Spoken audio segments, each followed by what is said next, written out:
We have a very interesting feature match today. We're going to be looking at Herman Hansen, new format Sky Strikers versus new format Altergeist. And this is actually pretty much going to be a very interesting matchup for a lot of you guys that want to see like the grind and the interactions and the generalized format down here. So you're going to see Herman is taking Shared Ride in his deck. This is kind of something that we saw a lot more of the OCG taking advantage of in not so much like their later days, but just kind of something that they were adopting towards in a lot of their builds here. So we're going to speed this up a little bit, kind of see Altergeist plays over here. Going to be setting across the table. Now, of course, Herman is a god, and he does get into the engage. So we're going to do the multi-roll. I'm going to start the cute little shenanigans that Sky Strikers like to do. He's going to set up the multi-roll. He's going to go for the protocol. Now, the multi-faker is going to come down here and resolve. Getting us Siliquidos. Now, this is going to be beneficial at this point because he's going to make an attempt to bounce this after a few more bounces. So we're going to attempt to trade in the Shared Ride for something of more value, as I would like to say here. So we got the more value. Hello, engage. That's what I like to see. So popping the Share Ride, going to engage. Opponent's going to Ash Blossom. Going to call by the grave. Honestly, Herman opened up extremely strong for this particular hand. I'm going to just banish the Ash Blossom. Begone, knave. Still going to just keep getting insane value off this multi-roll, by the way. Going to grab the Afterburners, which is going to just turn into value. So he's going to bounce back the multi-roll. We don't want our opponent getting a lot of advantage off of this, but I don't know what's really left. Engage, go. Engage getting us the Ray. It's kind of insane just how much value engage actually gets you. The fact that you can search for a Ray off of it and get a starter is so fucking dumb. So we're going to start the blowout here. The fact that he bounced back in the order that he did is good. So here we go. Toggling out into Shizuku. Shizuku going to attack over. We have a pretty decent power down actually on this thing. So main phase 2. Afterburners. He went this route, I think just to kind of not worry about his opponent having the Kagari. Better to shift into this for more value. His opponent is going to Ghost Reaper away all of his Kagaris now. Yay, main decked cards. Recruiting for the Widow Anchor, going to burn the Widow Anchor just to make sure that we get a fresh reset here. And engage into Widow Anchor coming on back. Getting set. Alright, cool. So we've established opponent passed. We upstarted into the engage. This is going to start getting into a shit show very quickly.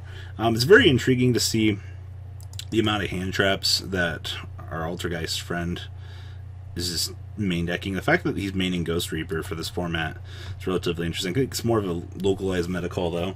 Like, if you expect the best deck to be Sky Striker and you're already citing for the Sky Striker matchup, then you go into that much better position of not having any issues. So here we go. Shark Cannon, actually something that I saw being used by Herman. And I've been a little bit indifferent about this since last format. I wasn't a super big fan of Shark Cannon. I actually kind of think the card kind of blows at certain points in its lifespan. But to be honest with you, it seems like it gets value. Especially if you can clear out something out of your opponent's graveyard. That seems good. So, resetting the engage. I'm stuck on this one Shizuku, by the way. Engage, you're going to see him hold the Twin Twister here. He's a lot more afraid of back row in this format. Waking the Dragon is such a terrible card for you to try to play around as a Sky Striker player. Like, it doesn't shock me that the card exists, but I don't know. I was talking to Herman about the best time to use Twin Twister, and it's when your opponent attempts to use their stuff. You can just blow out the activation of the protocol or something else to that effect. So just play your cards correctly. Herman's got to play the grind game until he can burst down his opponent here, which you'll see. I'm just going to continue to generate resources. His opponent's playing Emulov, actually. Kind of a shocker here. Going to Widow Anchor. No fun allowed. Ogering away. And Twin Twistering on the end phase. Alright, cool. Welcome back, Engage. Alright, Engage for the Widow Anchor. I think it's time to start trying to get more card advantage. Shizuku with Hercules base going to start generating a lot of fucking free advantage here. Fucking draw one every single time. Field spell, go! Kind of have to play that grind game. Like, our opponent has no resources now, so it shouldn't matter what we're doing. So we're just going to recur 3 resources here. Kind of sit on the castle Our opponent's got a Melzik attempting to do something. Yeah. Shark Cannon, Widow Anchor, and Ray for the Boral Sword. Normal summon of the Ray. Bada bing, bada boom. There you go. And we're off into game 2. Now, Herman opening up particularly interestingly down here. Double Ash Blossom, Jamming Wave, Warning, and MST. On a hand that, well, we're not going first. Yikes. Protocol, and our opponent has set the world. Alright, well, we drew Gamma. My favorite hand trap, actually. Anytime I see this, just makes me so happy. We don't have a core starter, which kind of sucks, but here we go. Alright. Jamming Wave on our boy Spoofing. I hate spoofing so much. Alright, well, he's resolving for the Multi-Faker. Going to attempt to special the Multi-Faker into the Gamma. Our opponent's going to negate with Strike. No. Alright, down comes the Multi-Faker, negating, and we're on an interesting game state now. Hello, Melzik. Goodbye, our Solemn. Gotta burn it. Much of a choice. Alright, well, he drew evenly. Now, he didn't use evenly on his battle phase. He actually uses it on his opponent's battle phase because he wanted his opponent to commit more back row, which actually helps out a lot here. It's actually a very good play from Herman. Taking that passive dodge towards the opponent, trying to force your opponent to make more of a commitment to the board, actually was definitely very good. Remember, guys, 100 level IQ plays using it on your opponent's battle phase like this. Don't hesitate to evenly your opponent. So this game is far from done. Evenly is now resolved. Top deck and Widow Anchors, top deck and Passin. Hello, Judgment. Got another evenly over here. Opponent top deck to Sail Guidos. It's 800. We still got enough life points to keep going. Metaversing into a nice little chain over here. We can't let this shit resolve. Alright. So we're sitting at 1400 and area 0 into engage. Alright. Popping the evenly that we didn't need, engaging for the Ray. Alright, cool. So we top decked MST into Waking the Dragon. This is the thing I was telling you about earlier. This is yikes on a shit sandwich. So he summoned Exterio.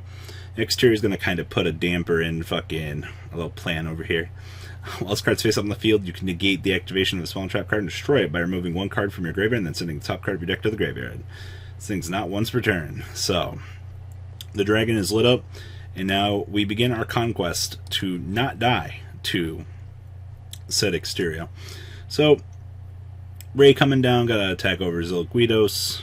We're gonna lose some life points. Gonna get back our protocol. Toggling out into Hayate. Gotta get some burst damage in where we can get it. Deck thinning a little bit. Alright, we're recurring an engage. Gonna rotate into Shizuku. Shizuku adding another engage. So now the only thing that Herman can really do is try to get down some burst damage. We have a Ray back on the field, toggling back into Shizuku. We're going to continue to deck thin.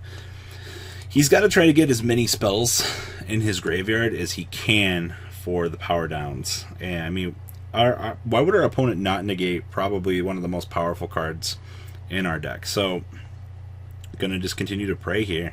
Like, Exterio is big, and we're on 600 life points here. So at this stage, we're going to rotate into another Ray. Hello, Ray. Widow Anchor and Afterburners. Popping. Going for another Hayate. Continuing to dump off Kagari for the ad. Alright. Yikes. So, continuing on with the rotations. The only thing he can do. Going for the Widow Anchor. His opponent has to negate that, obviously. Now he's alive at 100. Protocoling for the Multi-Faker into our boy Silquitos over here. I like how we're just getting infinite value off of this field spell, by the way. Like, it's actually amazing. I mean, this only negates activations. We wish it could negate this. Alright, well, Hercules base doing its thing, loading us back up with some more tools. Gotta make sure that we can clear out the game here, if you know what I mean. Reloading the extra deck, ladies and gentlemen. Is this gonna be it? Why are you so big, Exterio? multi-roll, MST on the set. So we were questioning why his opponent didn't, when he did the wake, or when he MST'd the Waking the Dragons, why he didn't special summon something from the deck, because you can special summon one monster from your deck or extra deck. So we're just kind of curious why he didn't opt for that, but he didn't. And of course here I'm gonna make an attempt to try to clear out the game. Crash here, 13 spells for the suicide on the bounce. That's the bounce here, and then gonna just kind of continue down the fortress here, and then it's all over on the next turn. Recurring back with the Kagari. His opponent valued the exterior, I think, a little bit too much. Multi-faker into Melozeek, and then into the Hayate for the burst down on the next turn. That's what I like to see. Metaverse is broken in this deck, actually. If they can resolve it. Actually scares the shit out of me. So I'd like to see this happen, but remember guys, even at 100 life points, you can still make a comeback. And that's what Yu-Gi-Oh! Is all about. Thanks for watching, guys. I'm out. Peace. The ride never ends, guys. Make sure you enable those notifications to get the latest videos that are being posted on this channel. Make sure you guys check out VanCole40 for my Cardfight Vanguard channel. And join me and House of Champions on the Zodiac Duelist TV Twitch stream. We'll be interacting with our audiences. And please check out No Limit Gaming and LGTCG.com for the cheapest trading cards on the market. Thanks for watching, guys, and please have a good day.